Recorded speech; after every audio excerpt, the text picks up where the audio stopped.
is birch, Betula pendula. It was Tennyson in a poem that called it silver, but up until then it's just plain old birch. There are two that grow in this country particularly, and if you look at the leaf, at the twig ends, if they're hairy birch, or whatever it's called. Downy birch. I love this tree, it's just wonderful. It's one of these trees that's given so many uses. I mean, not just edible uses, but it's used in so many other things. You know, you might know about the ones in Canada that are stripped of their bark and the bark becomes canoes. Yeah. But of course, if it can keep water out, it can also keep water in. So you can make, you know, mugs, you can make shoes, all sorts of things out of the bark. Yeah, we've totally missed any mention of dyes of all of the plants, but we've, you know, of course we've got the full spectrum of colours. Yeah, this one, you can get a flower from the inner bark. The way we use it, in Scotland and in Scandinavia, in spring, before the leaves have come out, this part, which I forget the name of, this is the bit that's burnt to smoke various kippers and whatnot, these just the twig parts. The wood is absolutely fantastic to make charcoal from, and I'm making charcoal. It's very easy to do. If you have a can, basically you need to cook the wood, but without letting any air to it. So if you have some birch twigs, get the ones that are all the same size, get a kind of catering size tin can, fill that tin can full of the dried twigs, turn it upside down and build a bonfire, a very hot bonfire over it, maybe even put some bricks around, and you can make your own artist's charcoal. That's what's coming from this tree. It's such a fine charcoal that it's also being used for gunpowder. What else can I... Yeah.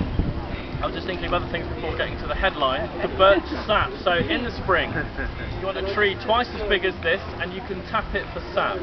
So there's a time of year where there's water and there's sugar, you know, being pulled up this tree, and you can tap that. And from a tree, say twice as big as this, you can maybe get a litre without doing any damage at all. You drill a hole that's the same size as a little tube or pipe you have, put that in. Put you know, something to collect that, and a day later you'll have filled a litre bottle. You can drink that because it's absolutely fantastic to drink it as it is. You can reduce it down to a syrup, and instead of sitting it on a hot plate and letting it boil for hours and hours on end, we found another way to reduce to get the sugars out. Because the boiling method, the sugar in it tends to burn quite easily. So instead, if you put it in the freezer, sugar freezes less willingly than water. So freeze it all, take it out. The first bit to defrost will be the sugary bit. So put that back in the freezer and then repeat the process until you've got it down to a nice syrup that you can use like you would use maple syrup or anything else. And it's back to another tea. This is the second of 3 leaves on this walk that give you a tannin-like tea. Only this one, if you pick these leaves in the spring, they'll last for years, but it gives you a kind of green tea, tannin tea sort of thing. Also incredibly good for you. This is used medicinally in kind of oil body rubs, and it's supposed to eliminate cellulite. And in fact, if you've got your... I haven't got it with me, but I am using an imperial leather, you know, one of those really moussey shower gels? That's got birch extract in. But you'll find, as I say, you'll find birch. This is chewing gum. There's a sugar alcohol called xylitol, which is extracted from birch, that dentists love because it doesn't cause tooth caries. But unfortunately, I don't know how you would extract it. So when the ice left at the end of the last ice age, the first tree to come is this. This is a pioneer plant. So when the ice disappears, this comes in. It's in kind of plant terms, it's a very quick growing tree. It has no hardwood, it falls over, it rots, and it starts to create soil. Can't see any at the moment, but yeah, each of these is throwing thousands of seeds away, so it's a true pioneer, and then it spreads its seed on the wind widely. And the second plant to come in is Scots pine. The headline, edible use. Again, this is a tree that's got thousands of uses. Surprisingly, most of the uses of both of these plants are more commonly found up in kind of Scandinavian, Nordic countries, they use them an awful lot more. We down here actually use this tree more to mark drove routes. So up on the hill behind me, you can't see it because the trees are in the way, but you'll see a stand, a mature stand of Scots pine, and drove roads right across the country are marked by stands of Scots pine. It's also planted across, I don't know if it's other counties, but in Oxfordshire you get stands of Scots pine that mark what are called halfpenny fields, where you're allowed to bring your cattle. Do you have cattle? Anyway, if you did, you could bring your cattle to your halfpenny field, and presumably in exchange for half a penny you can keep them. Now, if you happen to find any hardened resin, that's the sort of resin that becomes rosin after it's processed for bows of stringed instruments.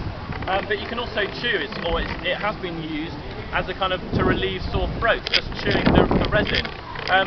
We use it again as a tea.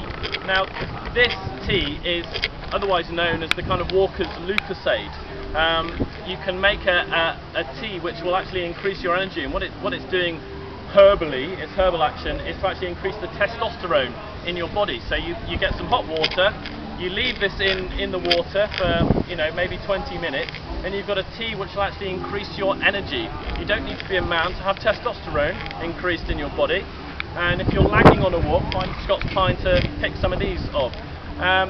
We actually pick a lot of pine needles. We have just a straightforward Christmas tree, the ones that will keep growing in your garden after you've planted it. And in spring, pick the green tips, and you'll get a kind of a piney lemon. You can dry those, and again, it's part of your kind of tea blend combination. Yeah, they're much fresher. You can just munch on them when they're in their spring form. They're quite pleasant then. Now there's a third tree behind me, and this one has got quite remarkable properties. In the 1870s and 80s, in County Clare in Ireland, there was a doctor who it was described that he had particular success in treating people with heart problems, arrhythmia, heart attacks. He would give them this tincture, and the tincture they would take, and that would be taking away their problems. He didn't reveal to anybody what plant it was that he was making the tincture from, but he was picking the leaves, the first leaves in the spring, he was picking the flowers when they come into flower, and he was then picking the fruits of this tree. They're all being dried, and after the fruits are dried, he was steeping those in alcohol, and he was making a tincture.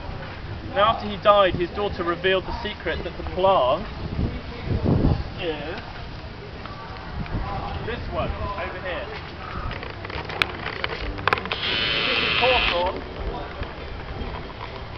This is communal garden hawthorn, or communal hedge hawthorn, sometimes known as pixie pears because of the fruit. These are edible. They're kind of quite sort of a mealy, carbohydrate-y sort of thing, and we'll show you in a moment how we use them.